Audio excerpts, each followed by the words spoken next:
Hey everyone, welcome back to Cellular Wisdom. I'm Ethan Foster, and today we're diving deep into the world of health, dissecting myths and uncovering the truth. Get ready to explore the fascinating intricacies of the human body. No scalpels required, just pure intellectual curiosity. And I'm Alara Sky, here to double-check that observation with a bit of comedic flair, and of course, a healthy dose of natural health insights. Thanks for joining us. Today we're diving into what's been happening in the world of Alzheimer's prevention and treatment. Specifically, some fascinating insights shared by Dr. Joseph Mercola and Dr. Dale Bredesen. The episode is officially titled Dr. Mercola's Cellular Wisdom, which I suppose implies that cells are wise.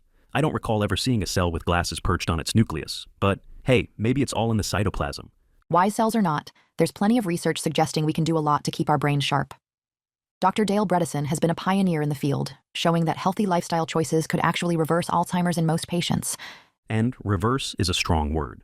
Usually doctors and researchers approach Alzheimer's with the same resigned grimness I have when looking at my leftover holiday fruitcake.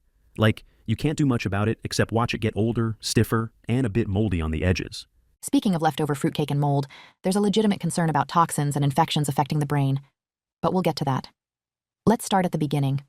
Dr. Bredesen first published his work back in 2014, showing that 9 out of 10 Alzheimer's patients could be significantly improved through lifestyle interventions. Naturally, the mainstream reaction was, that's impossible. Because how can something you do every day, like eating or sleeping, be so powerful? But apparently it is.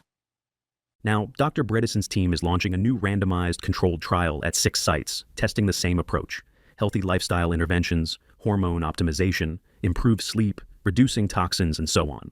But the twist is that they're using newer blood tests like phospho-tau 181, phospho-tau 217, both of which sound like something out of a sci-fi series, and a few others, to detect changes in the brain earlier. It does sound a bit sci-fi.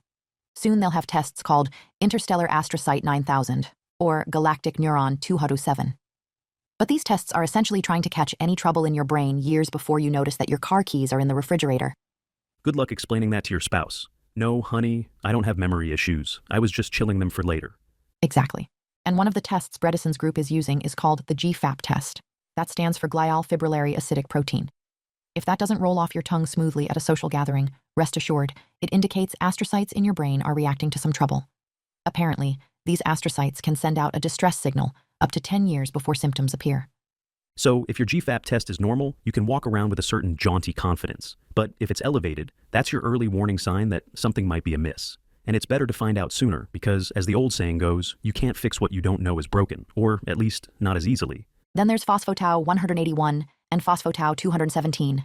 Again, they sound like experimental rocket fuels, but these measure very specific changes in the brain related to Alzheimer's. For years, experts tried to pin the entire blame on tau and amyloid plaques, but Dr. Bredesen argues that these proteins aren't the ultimate cause. They're more like the smoke rather than the fire. Right? So if your house is burning down, you don't just wave away the smoke and say, all good now? The smoke's a sign of damage. You have to address what's causing the damage in the first place. In the case of Alzheimer's, it's about energy problems in your brain and chronic inflammation. If you're not generating enough ATP, which is your cellular energy, and you've got inflammation, it's like running a power grid with multiple short circuits. Nothing runs smoothly, and eventually, something sparks or fails. In the brain's case, that failure can present as cognitive decline. One of the biggest controversies right now is a new drug that was recommended for FDA approval. It reportedly slows decline by about 27%. That means you're still declining, just a bit more slowly. Bredesen points out that if you just support your brain's energy production and tame that inflammatory storm, you can get real improvement, not just a slowdown of decline. But keep in mind, these lifestyle improvements aren't always the easiest.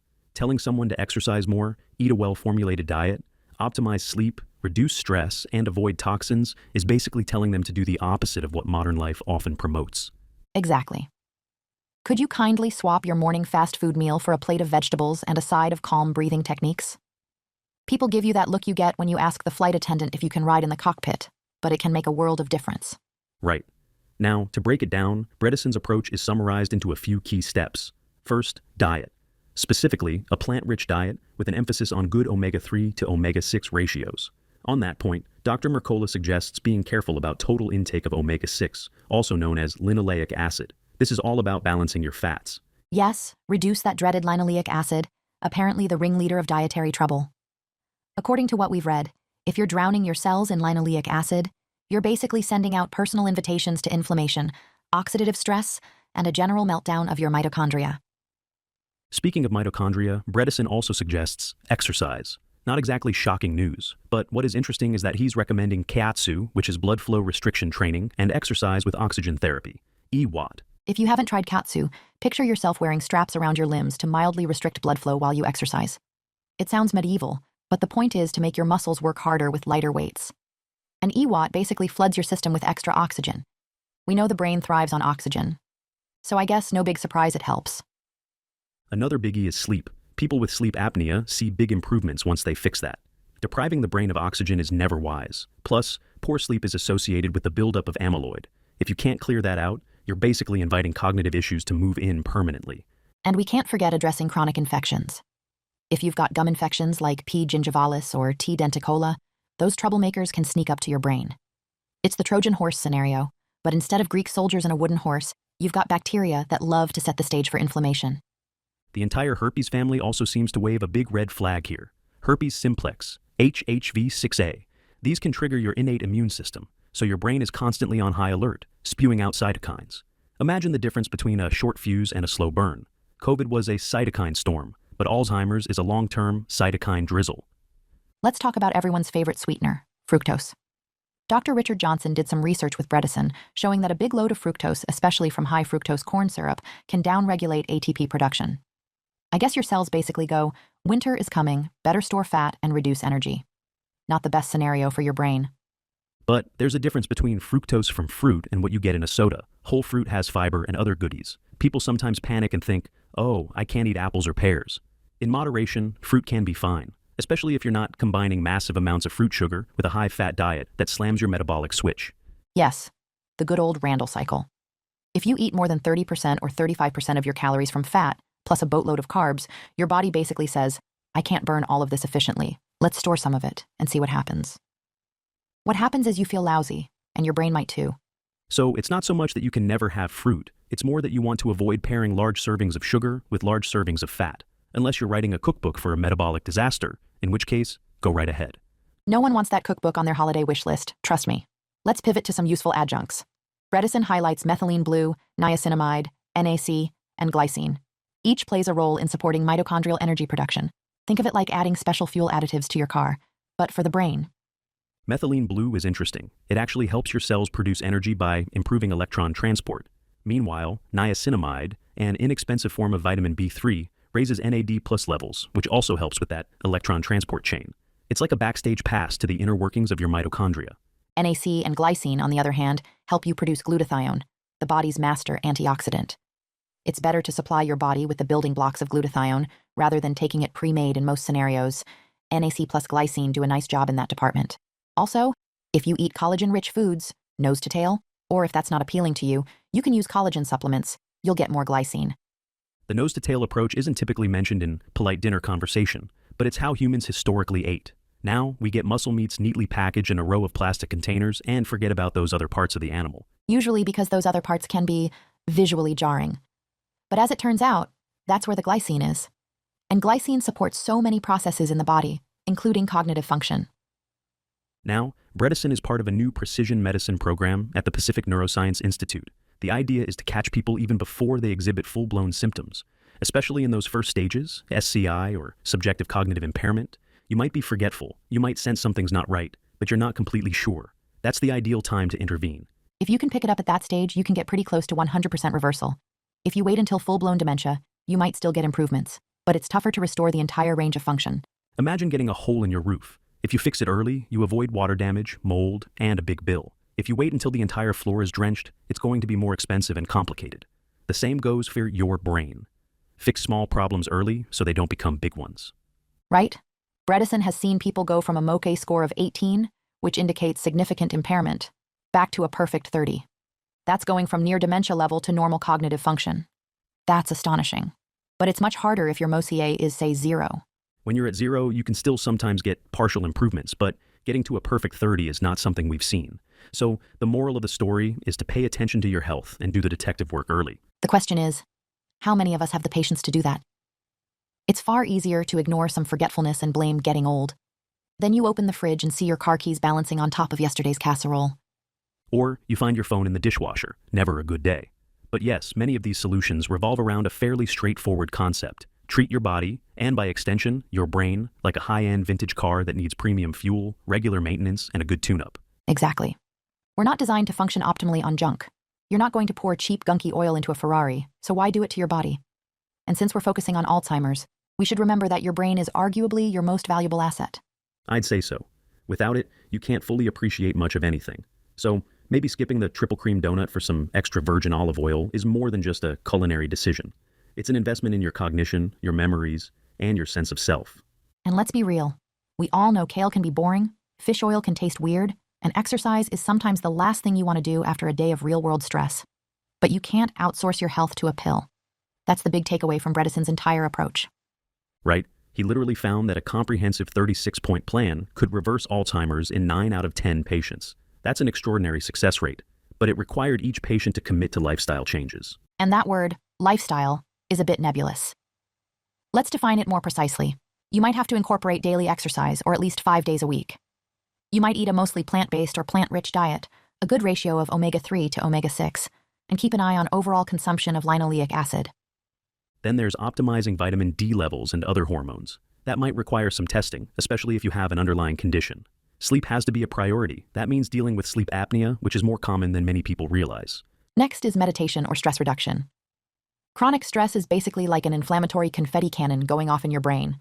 Not exactly the best environment for neural clarity. Then you have detoxification. We're surrounded by toxins, pesticides, heavy metals, mold. Many of us have hidden mold in our homes and offices. If you're exposed to mold toxins, that can contribute to chronic inflammation in the brain. And we can't forget about how all this ties back to the oral microbiome. Bredesen found that certain microbes in the mouth can infiltrate the brain. That's why paying attention to oral care is so important. So that's everything from oil pulling to flossing to maybe being more mindful of what's going on under your gums. Absolutely.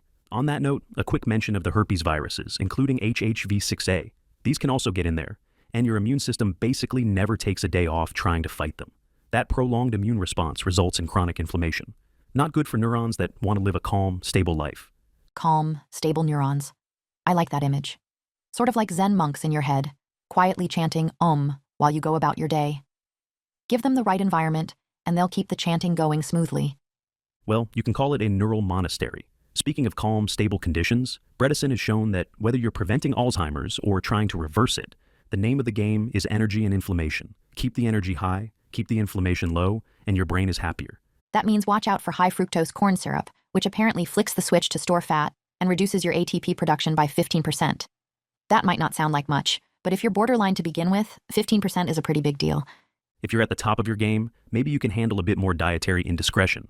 But if you're dealing with borderline metabolic issues, it's time to cut the sweets and focus on nutrient density. Now about fruit. Bredesen and Mercola differ slightly on how much fruit is acceptable. But the general rule, if you're going to eat fruit, stick to whole, fresh fruit and try not to combine it with high fat. Otherwise, your body gets confused and you might find yourself moving in the wrong metabolic direction. Right? No more double banana splits with whipped cream as your dinner, folks, because that's fruit plus a whole lot of fat and sugar. And your poor mitochondria are like, why me? And for those who want that extra mitochondrial boost, consider methylene blue, niacinamide, NAC, and glycine. They can support energy production, help raise NAD+ levels, and build glutathione, especially if you're also conscious of toxins. Yes. And while you're focusing on all that, don't forget the necessity of consistent movement, be it walking, strength training, or something else, because no single supplement can magically fix a sedentary lifestyle. Dr. Bredesen's big message is that Alzheimer's isn't this random lightning strike. It happens for reasons, be it infections, toxins, poor diet, sedentary habits, or all of the above. Identify the culprits and deal with them. That's the essence of functional or precision medicine, as he calls it. Precisely. He's seeing success stories of people who were well on the road to cognitive decline and reversed course by doing these interventions. And once reversed, you can maintain that improvement if you continue those healthy habits. And a big highlight is that Bredesen's new trial is measuring biological aging, brain aging, and epigenetics. That's a level of detail we didn't have access to even a few years ago. So science is moving in the right direction. Usually we're told that once the brain's gone downhill, it's game over. But apparently, if you catch these issues early, you can bring back quite a bit of function. That's fantastic news for anyone who's worried about losing their memories. Exactly. But it does take discipline. You'll need to shift your diet away from the typical modern Western approach, reduce or eliminate processed foods, and pay more attention to stress, toxins, and overall lifestyle. That's a big mouthful. Or, ironically, maybe it's a smaller mouthful if you're cutting out those supersized meals. But it's a better mouthful in the sense that it's nutrient-dense rather than empty calories. Right. Let's also recall the synergy. Combining a plant and omega-rich diet with exercise, especially something like katsu that's proven beneficial, optimizing your sleep, and maybe adding some targeted supplements for mitochondrial support. When you put all those together, it's like building a robust fortress around your brain. You can see why some folks might look at that list and say, that's too much. But the alternative is a progressive decline, and that's arguably more overwhelming. Precisely. We should also mention that toxins like mercury and lead or mycotoxins from mold can also be critical factors.